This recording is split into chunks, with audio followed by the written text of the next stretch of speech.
Trận huyết chiến giữa HPR và UN. Đây là trận chiến dài và oanh liệt nhất do HPR S12 và UN S14 thực hiện trong chiến tranh Warpath tại mặt trận Moscow huyền thoại số 1. Chiến dịch kéo dài hơn 7 giờ đồng hồ trong đêm ngày 26 tháng 9 năm 2022 đến rạng sáng ngày 27 tháng 9 năm 2022. Trận huyết chiến giữa UN và HPR là trận đấu xe tăng lớn nhất trong lịch sử chiến tranh Moscow tại mặt trận mang mã số 0142. Trong vòng 6 giờ đồng hồ, hai bên đã tung vào trận đánh những binh đoàn xe tăng hùng mạnh nhất với tổng số lên đến trên 1.200 chiếc xe tăng và pháo chống tăng tự hành, cùng nhiều chiếc máy bay tiêm kích siêu thanh thế hệ hiện đại mới. Bối cảnh: HPR và UN tiến vào chiến trường với sự uy thế là những người đã giành chiến thắng ở San Francisco mùa trước. Tại mùa giải Moscow mới lần này, nhiều máy chủ đã từ bỏ cuộc chơi ở chiến trường huyền thoại để xuống với các cấp độ thấp hơn nhằm tìm kiếm cho mình những mảnh cấu kiện tinh chế dễ dàng hơn. Do đó, diễn biến của vòng loại không nằm ngoài dự đoán là có sự góp mặt của các máy chủ 1, 2, 8, 12, 14, 16. Xét về năng lực của máy chủ, số lượng các máy chủ cũ và mới đều cân bằng.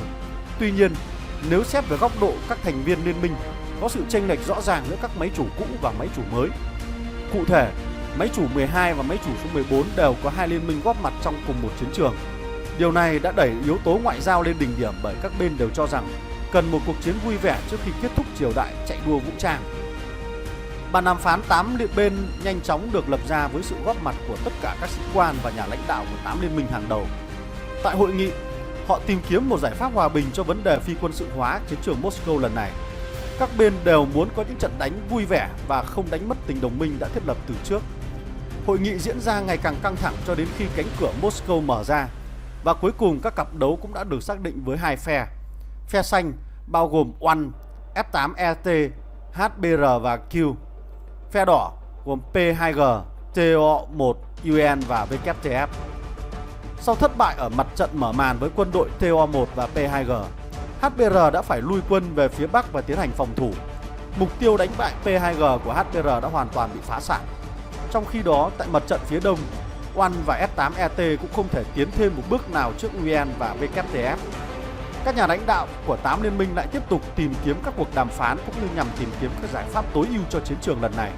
Trong khi đó, để giảm bớt sự nhàm chán trong thế trận giằng co giữa hai bên, HPR và UN đã có những cuộc gặp gỡ để đi đến một cuộc huyết chiến lớn chưa từng có ở mặt trận này. Thời gian đã được thiết lập là lúc 12 giờ UTC ngày 26 tháng 9 năm 2022. Chiến trường được lựa chọn là mặt trận phía Bắc, cách thị trấn 200 km về phía Đông. Hai bên dàn trận đánh giáp lá cà và bên nào đốt trước được các ngôi làng do bên kia làm chủ là giành được phần thắng. Diễn biến: trước thời điểm 12 giờ UTC, cả hai bên đã huy động lực lượng tối đa tới địa điểm tập kết bao gồm xe tăng chiến đấu chủ lực, xe tăng chiến đấu hạng siêu nặng, các khẩu pháo tự hành, quân đoàn dã chiến, các quân đội bảo vệ và dân quân dự bị. Tổng số đơn vị quân đội trên mặt trận này lên tới 232 sư đoàn, trên 30.000 khẩu pháo và súng cối, với hơn 15.800 xe tăng và pháo tấn công, gần như 7.000 máy bay. Với địa hình bằng phẳng và rộng lớn của Moscow, cả hai bên đã hình thành nên thế trận bao gồm 3 mặt trận chính. Cả hai bên đã lựa chọn chiến trường chính ở cánh phía Nam. Trong khi đó, mặt trận trung tâm được cả hai bên dựng lên với các bức tường phòng thủ kiên cố và vững chãi của các boss. Cánh phía Bắc sẽ là các đợt tấn công nhỏ lẻ nhằm làm phân tán sự tập trung của các bên. Cánh quân phía Nam được UN điều phái với rất nhiều tập đoàn quân chủ lực bao gồm 15 quân đoàn xe tăng, 5 quân đoàn pháo binh và 3 quân đoàn xe tăng hạng siêu nặng, với ý đồ đánh bật HPR ở phía Nam và tạo ra cọng kìm kẹp ở quân đoàn phía trung tâm của HPR.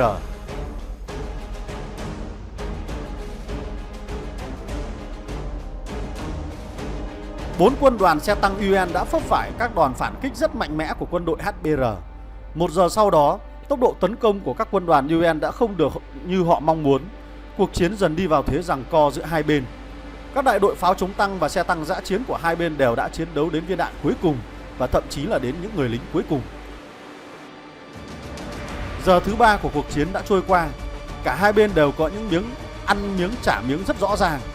Nhận thấy cuộc tấn công đều không đem lại hiệu quả và các bên liên tục đã tung ra các đơn vị không quân nhằm yểm trợ cho lục quân bên dưới, góp phần làm thiệt hại nặng nề cho các đơn vị dàn phóng tên lửa, còn có các đòn đánh rất hiệu quả từ trên không của các máy bay cường kích bọc thép IL-2, được các chiếc máy bay tiêm kích yểm hộ ở phía trên. Các chiếc xe tăng bay này đã nhằm vào nóc của những chiếc giàn phóng tên lửa để tung ra các hỏa lực chết người. Cả hai bên đã tung ra mặt trận này hơn 800 phi vụ ném bom và tấn công mặt đất. Trong đó các tập đoàn quân không quân của Iran chiếm ưu thế với hơn tổng số 520 phi vụ ném bom. Các máy bay ném bom hiện đại tiếp tục không kích các xe tăng của HBR từ trên không, yểm hộ hữu hiệu cho pháo chống tăng của họ ở dưới mặt đất. Theo báo cáo trinh sát đường không, khoảng 100 xe tăng và pháo tự hành HBR đã bị phá hủy trong các trận đánh, nhưng không thể đếm được bao nhiêu chiếc do không quân đánh và bao nhiêu chiếc do các đơn vị xe tăng và pháo binh tấn công. Đến giờ thứ tư, cả hai bên đã chuyển hướng tấn công lên cánh phía Bắc.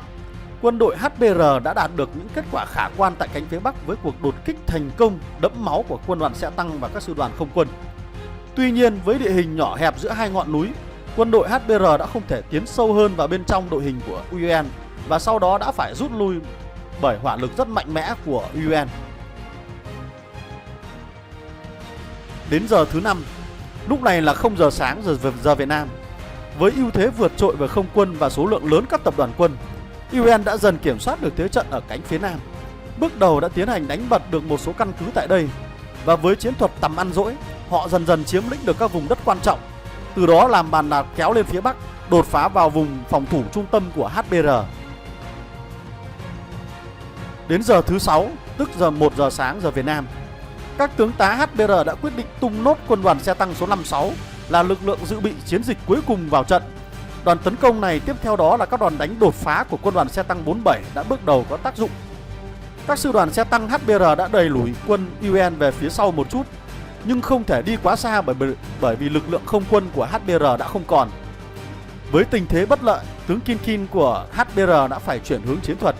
Thay vì sử dụng các đội hình ném bom siêu nặng, anh ta đã chuyển hướng sử dụng các đội quân tiêm kích cường kích siêu thanh.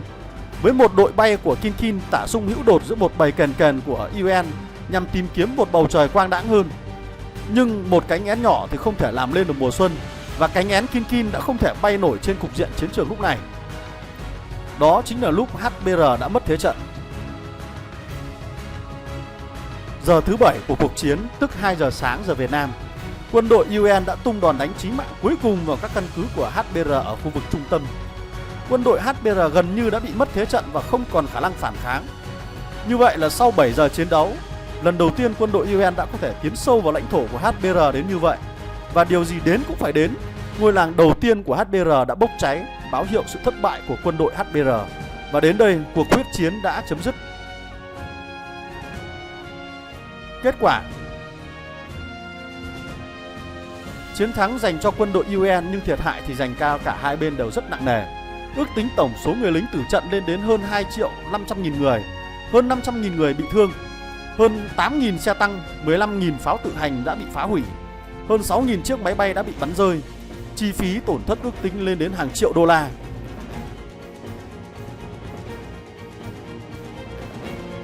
Đến đây, video clip xin phép được tạm dừng và hẹn gặp lại bạn trong series tường thuật trực tiếp các trận đánh Warpath lần sau. Goodbye!